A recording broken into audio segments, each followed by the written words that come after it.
یہ کہانی ہے ایک شیطانی آئینے کی۔ رات کے سناٹے میں ایک قدیم اور خستہ حال حویلی کے اندر ایک پرانا آئینہ رکھا تھا۔ کہا جاتا تھا کہ یہ آئینہ شیطانی تھا۔ جو بھی اس میں جھانکتا اسے اپنی بھیانک ترین شکل نظر آتی۔ ماہا جو کہ پر اسرار چیزوں کی شوقین تھی، اس حویلی میں داخل ہوئی اور سیدھا اس آئینے کے سامنے جا پہنچی۔ جیسے ہی اس نے آئینے میں دیکھا، اس کا عکس اچانک مسکرایا، جبکہ وہ خود بالکل خاموش کھڑی تھی۔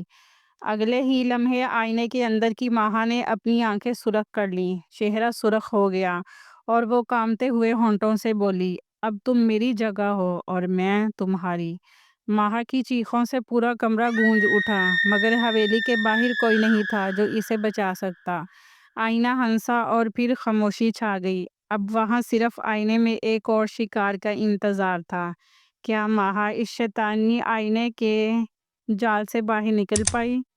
جاننے کے لیے کومنٹس میں نیکسٹ پارٹ لکھیں۔